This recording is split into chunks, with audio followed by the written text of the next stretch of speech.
جو کوئی میرے رسول صلی اللہ علیہ وسلم کی مخالفت کرے گا، جو مسلمانوں کے طریقے کی مخالفت کرے گا، جو نبی کریم صلی اللہ علیہ وسلم اور صحابہ کے پیٹرن سے ہٹ کر زندگی گزارے گا، تو وہ جدھر گھومتا ہے گھوم جائے، جدھر پھرتا ہے پھر جائے، لیکن یاد رکھے محمد صلی اللہ علیہ وسلم اور منہج صحابہ سے ہٹ کر بے اعتدالی کی زندگی اگر گزارتا ہے تو اس کا ٹھکانہ جہنم۔ تو عبادت ہی کیوں نہ ہو، آپ کو اسی دائرے میں رکھنا ہے جس دائرے میں رسول نے فرمایا۔ پھر الحمدللہ امت کے اندر بھی نبی صلی اللہ علیہ وسلم نے فرمایا کہ میری امت 73 فرقوں میں بٹ جائے گی، اس میں ایک فرقہ نجات پانے والا ہوگا۔ کہا وہ فرقہ کون ہے؟ کہا وہ جو میرے اور میرے صحابہ کرام کے طریقے پر ہیں۔ الحمدللہ یہی اہل السنت والجماعت۔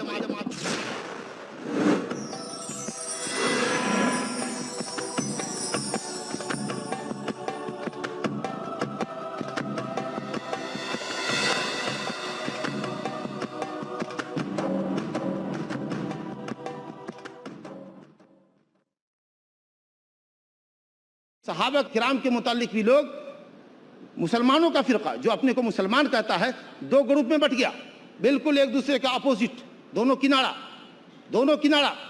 الٹا سیدھا، دونوں کنارہ ایک دوسرے کے اپوزٹ آ گیا۔ ایک فرقہ ہے خوارج کا فرقہ جو حضرت علی اور معاویہ رضی اللہ عنہ کی جنگ سے نکلا تھا۔ اس نے حضرت علی کو کافر کہا، علی رضی اللہ عنہ خلیفہ راشد چہارم، چوتھے خلیفہ راشد کو کافر کہا، ان کے بیٹوں کو کافر کہا، کئی دیگر صحابہ کو کافر کہا۔ ایک گناہ بھی اگر کسی سے سرزد ہوا، ایک مخالفت بھی شریعت کی کسی صحابی سے سرزد ہوئی، خوارج کا فرقہ کہتا ہے کہ گناہ کرنے والا، بڑا گناہ کرنے والا دائرہ اسلام سے نکل جاتا ہے، انہوں کافر ہو گئے۔ انہوں نے حضرت علی کو اور دیگر لوگوں کو کافر کہا۔ ان کے مقابلے میں روافض کا گروپ ہے، وہ حضرت علی کی شخصیت میں غلو کرتا ہے۔ خود حضرت علی رضی اللہ عنہ کے زمانے میں غلو پسند ایک جماعت نے حضرت علی کو کہا کہ یہ معبود ہے، اللہ ہے۔ حضرت علی کو معلوم ہوا کیا؟ کہا کہ تم مجھ کو معبود سمجھتے ہو، اللہ سمجھتے ہو؟ کہا بالکل، آپ تو اللہ۔ کہا ٹھیک ہے، حکم دیا کہ ایک گڑھا کھودو، اس میں آگ جلاؤ، آگ کا الاؤ جب جل گیا اور آگ جب دہکنے لگی، کہا ان تمام غلو پسندوں کو جو ہماری محبت میں غلو کر کے مجھے اللہ کہتے ہیں انہیں ڈال دو۔ حضرت عبداللہ بن عباس کو معلوم ہوا تو کہا کہ امیر المومنین نے تو ٹھیک ہی کیا، یہ لوگ اتنے گنہگار تھے اور ایسا غلط کفریہ عقیدہ رکھتے تھے کہ ان کا قتل ہونا چاہیے تھا، لیکن آگ میں نہ ڈالتے تو بہتر ہوتا۔ آگ کا عذاب، آگ کا پیدا کرنے والا اللہ ہی دیتا ہے، البتہ گردن قلم کر دینی چاہیے تھی۔ الحمدللہ اپن تمام صحابہ کرام سے محبت کرتے ہیں اور اس کو جزو ایمان سمجھتے ہیں۔ اللہ تعالیٰ کی رحمت ہو، اللہ تعالیٰ کا رضوان ہو حضرت علی رضی اللہ عنہ پر، حضرت حسن حسین پر، ان کی نیک پاکیزہ ایماندار اولاد کے اوپر، حضرت عباس بن عبد المطلب پر، حضرت حمزہ پر، ان کی اولاد پر، جتنے بھی آل بیت کے مومنین، اللہ سب سے راضی ہو، اللہ خلفائے راشدین سے راضی ہو، اللہ جملہ صحابہ اور صحابیات سے راضی ہو، کیونکہ اللہ نے خود ان کو سرٹیفکیٹ دی ہے رضی اللہ عنہم ورضوا عنہ، اللہ ان سے راضی ہوا، اللہ سے وہ راضی ہوئے۔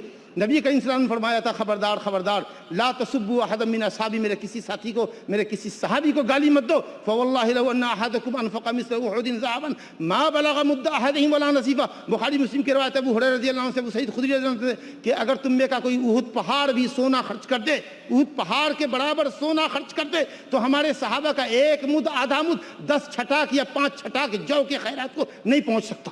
تمام صحابہ کرام سے عقیدت رکھو، سب سے محبت رکھو اور سب کے لیے رحمت کے کلمات استعمال کرو۔ اللہ رب العالمین نے فرمایا ہے، مومنین کی صفت بتائی ہے، سورہ حشر آیت نمبر 10، والذین جاؤوا من بعدهم یقولون ربنا اغفر لنا ولاخواننا الذین سبقونا بالایمان ولا تجعل فی قلوبنا غلا للذین آمنوا ربنا انک رؤوف رحیم۔ اولین مہاجرین انصار کے بعد جو لوگ آئے ان کا یہی شیوا ہونا چاہیے کہ اللہ ہم سے جو لوگ پہلے ایمان میں سبقت کیے، اور خاص کر صحابہ کرام تو سب سے زیادہ سبقت کرنے والے تھے، سب سے افضل گروہ تھا امت کا، اے اللہ ان سے راضی ہو، ان کے گناہوں کو معاف فرما، اور ہمارے دل میں کسی مسلمان کے لیے اور خاص کر صحابہ کرام کے لیے کوئی تنگی اور کوئی عداوت کا جذبہ نہ رکھ۔ انہ تعالی رؤوف رحیم، وصلی اللہ وسلم وبارک علی نبینا محمد وآلہ وصحبہ اجمعین، والصلاۃ والسلام علی رسول اللہ وآلہ وصحبہ ومن والہ، والسلام علیکم ورحمۃ اللہ وبرکاتہ۔ بہت بہت شکریہ محترم مولانا اشفاق سلفی صاحب۔ مولانا کی اس پرمغز تقریر کے بعد اب سوال جواب کا سیشن ہوگا۔ ہمارے پاس جو پہلا سوال ہے مولانا محترم کے لیے وہ فیاض احمد پرے کا ہے، جو کشمیر سے تعلق رکھتے ہیں۔ ان کا یہ کہنا ہے کہ کیا اسلام میں شادی کے لیے کچھ خاص حدود اور معیارات ہیں؟ آخر مسلم نوجوان شادی میں تاخیر کیوں کرتے ہیں؟ کیا وجہ ہے کہ مسلم نوجوان وہ شادی میں تاخیر کرتے ہیں؟ کیا اسلام نے کچھ خصوصی معیارات متعین کر رکھے ہیں؟ الحمدللہ والصلاۃ والسلام علی رسول اللہ وآلہ وصحبہ ومن والہ۔ شادی کے لیے جو بنیادی شرائط ہیں محمد رسول اللہ صلی اللہ علیہ وسلم نے اپنے فرمان میں واضح کر دیا ہے۔ متفق علیہ روایت ہے، حضرت عبداللہ بن مسعود صحابی جلیل سے روایت ہے، نبی کریم صلی اللہ علیہ وسلم نے فرمایا، یہ حدیث 5065 ہے صحیح بخاری میں۔ نوجوانوں سے آپ نے خطاب کیا ہے، اے نوجوانوں، تم میں کا جو کوئی شادی کی طاقت رکھے، طاقت کے اندر جسمانی طاقت بھی داخل ہے اور مالی طاقت بھی داخل ہے۔ اتنی طاقت جس میں بیوی کی مہر ادا کر سکے، اگر بیوی نقد مہر کا مطالبہ کرتی ہے تب، اور پھر اس کے نان نفقے کا ذمہ دار، یومیہ اخراجات دے سکتا ہے، دوا علاج کی ضرورت پوری کر سکتا ہے۔ اتنی طاقت اگر اس کے پاس ہے تو اس کو شادی کر لینی چاہیے۔ جیسے اس میں عمر کی قید نہیں ہے، بالغ ہو گیا، اس کے بعد جب اس کی طاقت ہو جائے وہ شادی کر لے، کیونکہ شادی نگاہ کو پست رکھنے اور شرمگاہ کی حفاظت کا سب سے بہترین ذریعہ ہے۔ یعنی اب شادی کے بعد اجنبی عورت پر آپ کی نگاہ انشاءاللہ پہلے کے مقابلے میں بالکل کم اٹھے گی۔ یہ تو نہیں کہہ سکتے ہیں کہ بالکل نہیں اٹھے گی، الا یہ کہ اللہ کا خوف ہو، لیکن یہ کہ بہت کم اٹھے گی۔ اسم تفضیل کا صیغہ ہے۔ اغض للبصر، نگاہ کو پست کرنے کا سب سے بہترین ذریعہ، اور شرمگاہ کی حفاظت کا بھی سب سے بہترین ذریعہ۔ اور اگر کوئی نوجوان ہے، شادی کی عمر کو پہنچ چکا ہے، خواہش بھی ہے لیکن شادی نہیں کر پا رہا ہے، تنگی کی وجہ سے، فقر و فاقہ کی وجہ سے، یا سال 2 سال کی تعلیم اس کی باقی ہے جس میں وہ کچھ اس کے بعد لائق بن سکے، گھریلو حالات اس کے ایسے نہیں ہیں جو اس کے شادی کے لیے اجازت دے پا رہے ہیں، نہایت مجبوری ہے، تو اللہ کے نبی صلی اللہ علیہ وسلم نے فرمایا کہ نفس کی شدت کو، شہوانی طاقت کو کمزور کرنے کے لیے نفلی روزے رکھو تاکہ تمہاری شہوت نفس کمزور ہو، پھر اللہ رب العالمین جیسے ہی سہولت مہیا کرے شادی کرو۔ اس لیے اسلام میں شادی کے لیے کوئی عمر نہیں ہے کہ 25 سال، 30 سال، 35 سال، یا کیریئر بنا رہے ہیں، کیریئر بنانے کے نام پر شادی مؤخر ہو رہی ہے، 10,000 کی نوکری بھی کر رہے ہیں لیکن 50,000 کی ہوگی، اور 5 لاکھ کا جب پیکج ملے گا سال کا تب شادی کریں گے، اور اس طریقہ سے عمر پہ عمر جا رہی ہے۔ اور اس کے بعد معاملہ یہ ہے کہ صاحب آپ اللہ نہ کرے غلط دروازے سے اپنی خواہش کو پوری کر رہے ہیں، نعوذ باللہ، اگر اللہ نہ کرے کہ ایسا ہو، تو اگر یہ عمل ہے تو یہ بہت بڑا گناہ ہے اور معاشرے کے ساتھ بہت بڑا ظلم ہے، تو شادی کرنی چاہیے۔ اور اگر کسی دیندار کا، چاہے اس کی کمائی تھوڑی کیوں نہ ہو، لیکن بیوی کو عزت آبرو کے ساتھ رکھ سکتا ہے، کھلا پلا سکتا ہے، گھر میں رکھ سکتا ہے پردے کے ساتھ، اگر ایسے دیندار آدمی کا رشتہ اگر کسی کی بیٹی کے پاس بھی آئے تو اس کو بھی اپنے اسٹیٹس کا مسئلہ نہیں کھڑا کرنا چاہیے۔ ہمارا داماد تو لاکھ روپے سے کم کمانے والا کیا ہوگا، اور ماشاءاللہ دیندار آدمی ہے تو اللہ کے نبی نے فرمایا اذا جاءکم من ترضون دینہ وخلقہ فزوجوہ الا تفعلوہ تکن فتنۃ فی الارض وفساد کبیر۔ کسی دیندار کا با اخلاق لڑکے کا رشتہ آ جائے تو اس سے اپنی بہن، بیٹی یا جو بھی تمہاری زیر نگرانی پڑ رہی ہے بچی، اس کو دینداری کی بنیاد پر دے دو۔ اگر دینداری کو پس پشت ڈال دو گے اور صرف ہائی فائی لائف کے چکر میں رہو گے تو ہو سکتا ہے کہ بہت بڑا فتنہ اور لمبا چوڑا فساد پھیلے۔ تو اس لیے میری گزارش بھی ہے، اور یہ قرآن کی ہدایات اور سنت کی ہدایت بھی ہے کہ آدمی کو شادی کر لینا چاہیے۔ اور الحمدللہ ایک وعدہ اللہ رب العالمین کا سناتا ہوں، اللہ نے فرمایا وَأَنكِحُوا الْأَيَامَ مِنكُمْ وَالصَّالِحِينَ مِنْ عِبَادِكُمْ وَإِمَائِكُمْ إِنْ يَكُونُوا فُقَرَاءَ يُغْنِهُمُ اللَّهُ مِنْ فَضْلِهِ۔ جو شادی کرنے والے ہیں یا جو عورت ہے اس کے پاس شوہر نہیں ہے، یا جو مرد ہے اس کے پاس بیوی نہیں ہے، اللہ فرماتا ہے کہ ایسے لوگوں کی شادی کراؤ، اگر وہ محتاج ہیں تو اللہ ان کو مالدار کر دے گا اپنے فضل سے۔ تو اللہ رب العالمین نے اس میں وعدہ فرمایا ہے کہ جو آدمی شادی کرے گا تو اللہ رب العالمین اپنے فضل سے اس کو مالدار کر دے گا۔ گویا شادی یا عورت مردوں کی مالداری کا ذریعہ ہے۔ وباللہ التوفیق۔ جزاک اللہ۔ دوسرا سوال ہے محمد امام الدین بھائی کی طرف سے، انہوں نے کہا کہ میں ایک گاؤں کا رہنے والا ہوں، وہاں پر غیر مسلم بھائیوں کے ساتھ ساتھ مسلمان لوگوں میں بھی چھوت چھات اور ذات پات کی باتیں بہت پائی جاتی ہیں۔ انصاری، منصوری اور دوسرے خاندانی مراتب کو خیال کیا جاتا ہے، کچھ لوگوں کو بڑا سمجھا جاتا ہے، کچھ لوگوں کو چھوٹا سمجھا جاتا ہے۔ آخر اسلام میں اس کی کیا حقیقت ہے؟ الحمدللہ بالکل واضح حقیقت اسلام نے پیش کی ہے۔ ایک دم اسلام میں بزرگی کا، شرافت کا، عزت کا، بلندی کا ایک ہی معیار اسلام نے رکھا ہے۔ 2 ٹوک الفاظ میں اللہ تعالیٰ سورہ حجرات میں فرماتا ہے ان اکرمکم عند اللہ اتقاکم۔ جو اللہ رب العالمین کے حکم پر یا احکام پر سب سے زیادہ عمل کرنے والا ہے، جو گناہوں سے جتنا زیادہ بچنے والا ہے، اللہ رب العالمین کے حکموں پر جو جتنا زیادہ عمل کرنے والا ہے، اوامر کو بجا لانے والا، اور منہیات اور منکرات سے جو جتنا زیادہ بچنے والا ہے، وہ اللہ رب العالمین کے نزدیک اتنا برگزیدہ ہے۔ حضرت بلال حبشی ایمان اور تقوی کی بدولت جنت میں جائیں، نبی کریم صلی اللہ علیہ وسلم کی خدمت دنیا میں کرتے تھے، آگے آگے بڑھ کر کے جنت میں بھی آپ گئے تو دیکھا کہ حضرت بلال کے قدموں کی چاپ سنائی دے رہی ہے جی۔ اور حضرت نبی کریم صلی اللہ علیہ وسلم کا خود کا چچا، سگا چچا ابو لہب جہنم میں کتا بن کے رہے۔ بلال حبشی، صہیب رومی اور اس طرح کے غلام قوموں کے لوگ جنت میں انشاءاللہ اونچا مقام پائیں گے اپنے ایمان اور تقوی کی بدولت۔ اور بڑے بڑے سادات اور بڑے بڑے شرفا اور رؤسا اور بڑے بڑے کیپٹلسٹ اور مالدار لوگ جی اپنی بدعمالیوں کی سزا جہنم میں بھگت رہے ہوں گے۔ تو الحمدللہ اسلام میں یہی کرائٹیریا ہے، ذات برادری کو ہوا نہیں دینا چاہیے، یہ جہالت کی بدبو ہے۔ مہاجری اور انصاری، یہ ہجرت اور نصرت، یہ اسلامی لقب ہے، لیکن ایک موقع پر، ایک جنگ کے موقع پر، غزوہ بنی مصطلق کے موقع پر واپسی میں ایک مہاجری نے ایک انصاری کے سرین کے اوپر ایک لات جڑ دیا، تو اس کے بعد انصاری نے کہا یا للانصار، انصاریت دوڑو، انصاریت کی دہائی دی۔ حالانکہ یہ انصاری لقب اسلامی لقب ہے، دین کی مدد کرنے کے نتیجے پر یہ ذات نہیں ہے۔ اور مہاجر وہ ہے جس نے اللہ کی رضا اور خوشنودی کے لیے گھر بار لٹایا تھا، مکے سے آئے تھے نبی صلی اللہ علیہ وسلم کے پاس مدینہ۔ تو مہاجری نے جو ہجرت کرنے والے ہیں، اسلامی نام ہے، کہا یا للمہاجر، مہاجری دوڑو۔ انہوں نے کہا یا للانصار، انصاری دوڑو۔ آپ ان کو معلوم، آپ نے کہا کہ آپ دعوت جاہلیہ، جاہلیت کی پکارتے ہو۔ یہ تو جاہلیت میں لوگ قبیلے کی دہائی دیتے تھے، خاندان کی دہائی دیتے تھے، علاقے کی دہائی دیتے تھے، ملک اور زبان کی دہائی دیتے تھے۔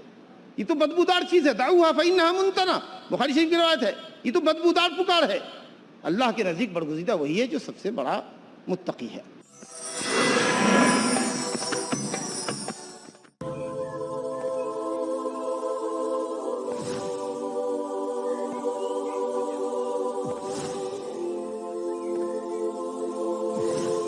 حضرت ابو بکر رضی اللہ تعالیٰ عنہ نے نبی کریم صلی اللہ علیہ وسلم کی دعوت پر اپنا پورا مال پیش کر دیا، آخر یہ اعتدال سے ہٹی ہوئی چیز نہیں ہے؟ الحمدللہ، بہت اچھا سوال ہے۔ یہ اعتدال اور بہتر راہ تو یہی ہے کہ آدمی بہت اسراف نہ کرے اور بخالت نہ کرے۔ اسراف اور بخالت کے درمیان کی جو راہ ہے، اسراف حد درجہ فضول خرچی اور تقتیر حد درجہ بخالت، اس کے درمیان کی راہ کو اعتدال کہا ہے۔ اللہ نے فرمایا ہے نہ اسراف کرے نہ بخالت کرے۔ مال کل دینا یا آدھا دینا، آپ اگر چاہیں تو یہ بھی کہہ سکتی ہیں کہ اگر 1 لاکھ کسی کے پاس، اگر اس نے 50,000 دے دیا، 75,000 دے دیا، 90,000 دے دیا، تو بھی کہنے والا کہے گا اس نے اسراف کیا، اپنے بال بچوں کا حق مار لیا۔ 50,000 دینا چاہیے تھا، 25,000 دینا چاہیے تھا۔ ایک آدمی کے اندر اگر یہ جذبہ ہے کہ نہیں میرے پاس 1 لاکھ ہے اور 1 لاکھ کا 1 لاکھ ہی دیں گے، اور اللہ رب العالمین رزاق ہے، ہمارے بچے قناعت پسند ہیں، وہ خرچ صدقہ کرنے پر ہمیں ملامت نہیں کریں گے کہ آپ تو سارا پیسہ اللہ کے راستے میں خرچ کرائے، ابھی گھر میں کیا پکے گا کھانا، دن کا کھانا کیا بنے گا، اس کا کوئی انتظام نہیں ہے، اور وہ شکایت کریں گے اور میں پریشان ہو جاؤں گا اور جا کر لوگوں کے سامنے دست سوال دراز کروں گا۔ اگر کسی کے گھر میں ایسے بچے نہیں ہیں، ایسی بیوی نہیں ہے، قناعت پسند لوگ ہیں جیسا کہ ابو بکر کے گھر والے تھے، تو الحمدللہ انہوں نے صدقہ دیا اور نبی کریم صلی اللہ علیہ وسلم کی پذیرائی کی۔ اور حضرت عمر نے، جنہوں نے اپنا آدھا مال خرچ کیا تھا، اور یقیناً حضرت عمر کا آدھا مال اس وقت میں حضرت ابو بکر کے کل مال پر بھی فائق تھا اور زیادہ تھا، اس کے باوجود بھی حضرت عمر نے کہا کہ میں ابو بکر کے جذبہ انفاق فی سبیل اللہ کو میں نہیں پا سکتا، تو اللہ کے راستے میں کل مال لٹا دینا یہ اسراف نہیں ہے۔ اسراف یہ ہے کہ آدمی حد کو پار کر لے۔ الحمدللہ نبی کی سنت سے جب معلوم ہوا کہ نبی صلی اللہ علیہ وسلم نے پورا مال ابو بکر رضی اللہ عنہ کا لے لیا، پوچھا بھی کہ کیا چھوڑا بال بچوں کے لیے، تو کہا اللہ اور اس کا رسول، قناعت چھوڑا ہے۔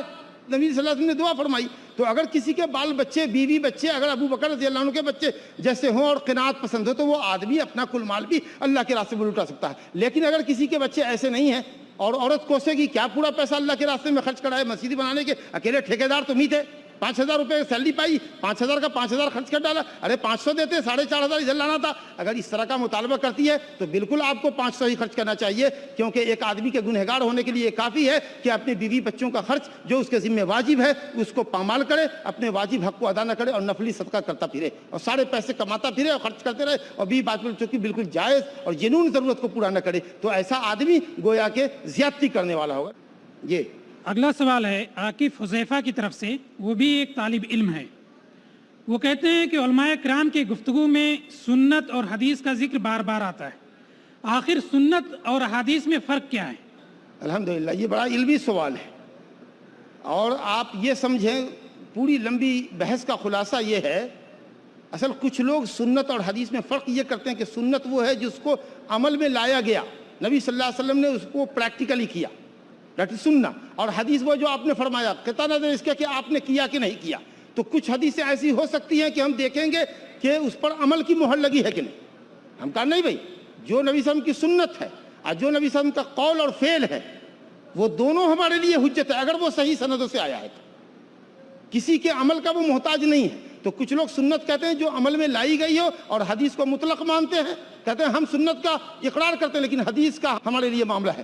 ارے بھائی ان لوگوں سے اگر پوچھیں کہ سنت کی تعریف کیا ہے، سنت کی تعریف علماء اصول نے اور علماء فقہ نے اور علماء حدیث نے کیا کی ہے، تو سب کو یہ کہے گا کہ سنت یہ ہے جو نبی صلی اللہ علیہ وسلم نے فرمایا، جو نبی صلی اللہ علیہ وسلم نے کیا، یا جو نبی صلی اللہ علیہ وسلم کی موجودگی میں یا آپ کے غائبانہ آپ کے پیچھے لوگوں نے کیا اور آپ کو معلوم ہوا تو آپ نے سکوت فرمایا۔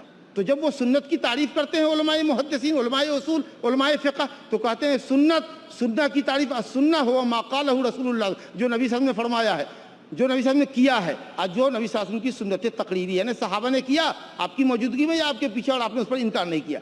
حدیث کی تعریف بولو، حدیث کی تعریف کریں تو حدیث کہیں گے حدیث وہ ہے جو نبی صلی اللہ علیہ وسلم نے فرمایا، جو نبی صلی اللہ علیہ وسلم نے کیا، جو نبی صلی اللہ علیہ وسلم کے صحابہ نے کیا اور آپ کو معلوم ہوا آپ نے انکار نہیں کیا۔ تو تعریف بالکل وہی ہے، یہ صرف حدیثوں سے دامن جھاڑنے کا ایک معاملہ ہے۔ الحمدللہ سنت حدیث اور حدیث سنت ہے، دونوں میں کوئی فرق نہیں۔ باللہ التوفیق۔ ہمارے ایک بھائی صفات حسین کا سوال ہے، وہ کہتے ہیں کہ آپ نے بھی اپنی گفتگو میں فرمایا کہ مسلمان 73 فرقوں میں تقسیم ہوں گے، تو یہ تو ہونا ہی ہے، لیکن کیا اس میں سے اہل سنت والجماعت کسی خاص گروپ اور گروہ کو قرار دیا جائے گا یا بہت سارے گروہ اس میں شامل ہوں گے، منہج کو قرار دیا جائے گا؟ الحمدللہ بہترین سوال ہے، نہایت علمی سوال ہے اور نہایت بہترین سوال ہے۔ منہج کو قرار دیا جائے گا، منہج کو قرار دیا گیا۔ نبی صلی اللہ علیہ وسلم نے خود اس کی پہچان بتائی، کرائٹیریا بتایا کہ جو میرے اور میرے صحابہ کے طریقے پر، جو نبی صلی اللہ علیہ وسلم کی سنت پر ہے، اور جہاں نبی صلی اللہ علیہ وسلم کی سنت نہ ہو وہاں خلفائے راشدین کی سنت ہے۔ اس میں علماء کا طبقہ بھی آئے گا، آپ انگریزی دانوں کا طبقہ بھی آئے گا، آپ تاجروں کا بھی طبقہ آئے گا، آپ خواتین کا بھی طبقہ آئے گا، کوئی ہم میں مزدور ہے اس کا بھی طبقہ آئے گا، کوئی کھیتی باڑی کرتا ہے اس کا بھی طبقہ آئے گا۔ منہج یہ ہونا چاہیے اللہ کی کتاب، نبی کی سنت، کتاب اللہ سنت رسول اللہ، بس باقی سب ہوس۔ جو کچھ اللہ اور اس کے رسول کے طریقے کے خلاف ہوگا اپن اس سے ہاتھ اٹھا لیں گے، نہیں بھائی۔ اور جس پر اللہ رسول کی مہر لگی ہوگی وہ ہمارا اسلام ہے، وہ اعتدال ہے، وہ صراط مستقیم ہے۔ جب آپ ایسا کرتے ہیں آپ اہل سنت والجماعت ہیں، اور آپ کے لیے انشاءاللہ تعالی بشارت ہے، اگر آپ اسی پر قائم رہے تو نبی کریم صلی اللہ علیہ وسلم کی شفاعت ہے، اور آپ اس گروہ کے لوگ ہیں جن کے متعلق نبی صلی اللہ علیہ وسلم نے فرمایا، میں نے خطبے میں پڑھائی تھی، یہ حدیث سنائی تھی آپ کو کہ آپ نے فرمایا میری امت کا ایک گروہ حق کے اوپر ہمیشہ قائم رہے گا، کسی بھی ملامت کرنے والی کی ملامت کی پرواہ نہ کرے گا۔ لوگ اس کو بہت ٹارچر کریں گے، بہت تانے دیں گے، بہت طنز کسیں گے، لیکن وہ پرواہ نہیں کرے گا اور اللہ کے دین پر قائم رہے گا، اللہ کی کتاب اور نبی کی سنت پر قائم رہے گا، اور یہ قیامت تک قائم رہے گا۔ میری دعا ہے کہ اللہ ہم کو، آپ کو، تمام آڈینس کو اور تمام سامعین کو اللہ تعالیٰ کتاب اور سنت کی راہ پہ لگا دے۔ وباللہ التوفیق۔ ہمارے نصیب بھائی کا سوال ہے، وہ ریلوے میں ملازمت کرتے ہیں، کہتے ہیں کہ اللہ تعالیٰ کی جو صفات قہاریت ہے، جبار، قہار، اس طرح کی صفات ہے، اور دوسری طرف جو غفور، رحیم ہے، تو ان صفات کے درمیان آدمی اپنی عملی زندگی میں توازن کیسے پیدا کر سکتا ہے؟ الحمدللہ شریعت کے مطابق اگر آپ عمل کرتے ہیں، واجبات و فرائض کو بجا لاتے ہیں اور حرام کاموں سے بچتے ہیں تو آپ کی زندگی میں بیلنس ہے۔ اور اگر بے اعتدالی کبھی ہوتی ہے، کوئی گناہ سرزد ہو جاتا ہے یا کوئی واجب کام آپ سے چھوٹ جاتا ہے تو اللہ کی غفاریت کو یاد کیجئے اور اللہ رب العالمین کو غفار کہہ کر کے اس سے اپنی گناہوں کی معافی چاہ لیجئے۔ اور اگر آپ سے کوئی واجب چھوٹتا ہے اللہ سے توبہ استغفار کر لیجئے، اور اگر آپ سے کوئی گناہ سرزد ہوتا ہے تو بھی توبہ کیجئے اللہ کے عذاب کو، کہ اس کی قہاریت کو یاد کیجئے۔ جرت، گناہ کی جرت اپنے اندر پیدا مت کیجئے۔ چھوٹے چھوٹے گناہ کرتے کرتے جری ہو جائیں گے آپ، بڑے بڑے گناہ کرتے ہوئے ہو سکتا ہے آپ شرک کی سرحد میں بھی قدم ڈال دیں۔ تو اگر گناہ آپ سے سرزد ہو اللہ کے عذاب کو یاد کیجئے، کوئی واجب چھوٹتا ہے تو اللہ کے عذاب کو یاد کیجئے، لیکن مایوس مت ہوئیے، اللہ رب العالمین کی غفاریت کو بھی یاد کیجئے، اس کی رحمانیت کو بھی یاد کیجئے۔ وہ رحمان ہے، وہ رحیم ہے، وہ غفار ہے، ہم توبہ کریں گے تو آ جائیں گے۔ تو شریعت کے مطابق آپ زندگی گزاریے, کچھ چھوٹتا ہے تو اس کا تدارک کیجئے, کچھ گناہ سرزد ہوتا ہے توبہ استغفار کیجئے, واجبات و فرائض کو انجام دیجئے, اللہ تعالیٰ سے حسن ظن رکھیے. اللہ نے فرمایا ہے, حدیث قدسی ہے, میں اپنے بندے کے گمان کے پاس ہوں. مسند احمد میں روایت ہے کہ ان ظن بی خیرن فخیر و ان ظن بی شرن فشر, اگر مجھ سے اچھا گمان رکھتا اللہ تو بخشنے والا ہے. دیکھ میں توبہ کر رہا ہوں, مجھ سے گناہ ہوا, الحمدللہ اللہ کو بخشنے والا پاؤ گے. لیکن اگر تم گناہ کرتے ہو کہتے ہو اللہ نہیں بخشے گا, نماز پڑھتے ہو اللہ نہیں قبول کرے گا, اگر اس طرح کا بدزنی کرتے ہو تو اللہ تعالیٰ تمہاری بدزنی کے ساتھ معاملہ ہے. بہرحال خلاصہ یہ ہے کہ بیلنس, شریعت کے اوپر عمل کرنا ہی بیلنس ہے, یہی اعتدال ہے. اب انسان ہے, کوتاہی تو ہوگی, تو اگر کوتاہی ہوتی ہے, گناہ سرزد ہوتا ہے تو اللہ تعالیٰ سے معافی مانگے, توبہ کرے اور امید رکھے کہ اللہ بخشنے والا ہے. اور یہ جذبہ کبھی شیطان کا پنپنے نہ دیں اپنے اندر کہ گناہ کرتے جاؤ اللہ غفار ہے. جب یہ جذبہ دل میں پیدا ہو اور توبہ کا جذبہ پیدا نہ ہو تو اللہ کی قہاریت کو یاد کر لیجئے گا, انشاءاللہ تعالیٰ بیلنس رہے گا. علماء نے کہا کہ جوان آدمی ہو تو اللہ تعالیٰ کی قہاریت کو غالب رکھے. جب آدمی بوڑھا ہو چلا, کمزور ہو چلا, بیمار ہو چلا, اب وہ بستر مرگ پر ہے تو اس کو اللہ رب العالمین کی غفاریت پہ زیادہ یقین ہونا چاہیے کہ اللہ اب دیکھ میں تو بوڑھا کمزور ہو گیا, اب تو کچھ نہیں کر سکتا ہوں, تھوڑا موڑا کرتا ہوں, اللہ اس کو قبول کر لے. لیکن جوان اگر ہے تو اللہ کی قہاریت کا پہلو آپ کے دل میں زیادہ رہنا چاہیے تاکہ گناہ پر آپ کی جرأت نہ بنے. وباللہ توفیق. اچھا سوال تھا یہ.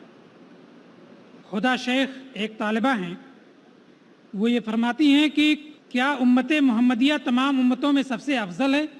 اگر ہے تو کون سی باتیں ہیں جو دوسری امتوں سے ممتاز کرتی ہیں؟ الحمدللہ وہی ایک بات ہے, وہی ایک بات جو اس کو دنیا میں دوسری قوموں سے, تمام سابقہ قوموں سے ممتاز کرتی ہے, اور وہ ہے امت کی وسطیت, اعتدال پسندی, کتاب اللہ اور سنت مصطفیٰ پر گامزن رہنا, عمل کرنا, دوسرے کو کتاب و سنت کی دعوت دینا. کنتم خیر امت اخرجت للناس تأمرون بالمعروف وتنہون عن المنکر وتؤمنون باللہ. سورہ آل عمران آیت نمبر 110. بہترین امت. کیوں؟ اس لیے کہ لوگوں کے فائدے کے لیے نکالی گئی ہو, بھلائی کا حکم دیتی ہو, برائی سے روکتی ہو. آپ جب بھلائی پر قائم رہیں گے, کتاب و سنت پہ قائم رہیں گے, اعتدال پسند ہوں گے, وسطیت آپ کی زندگی میں ہوگی, تب آپ صراط مستقیم کی طرف لوگوں کو بلائیں گے. الحمدللہ یہی وہ امتیاز, ایک واحد کرائٹیریا ہے, صرف یہ ایک اکیلا کرائٹیریا ہے کہ یہ امت کو اللہ نے امت وسط بنایا ہے. بہت جامع لفظ ہے, جیسے میں نے کہا تھا کہ یہ امت کی افضلیت سے جڑا ہوا ٹاپک ہے, اتنا اہم ٹاپک ہے کہ پورا اسلام وسطیت کے دائرے میں. اگر بے اعتدالی آئی تو آپ یا تو یہودی بن گئے یا نصرانی کے صف میں داخل ہو گئے. نعوذ باللہ من ذلک. جزاکم اللہ خیر. خواتین و حضرات, سوال و جواب کا یہ سلسلہ یہیں پہ ختم ہوتا ہے. میں مولانا کا بہت شکر گزار ہوں, اور آپ تمامی حضرات کا شکر گزار ہوں کہ آپ نے پروگرام سنا, سوال کیا. اللہ رب العالمین سے دعا ہے کہ حق اور انصاف ہمارے ساتھ رہا ہو, اور اگر کوئی جواب میں غلطی ہو تو اللہ رب العالمین اس کو معاف فرمائے, اور اللہ تعالیٰ اس کانفرنس کو ہم سب کے لیے باعث خیر و برکت اور سعادت بنائے. وباللہ تعالیٰ توفیق. السلام علیکم ورحمۃ اللہ وبرکاتہ.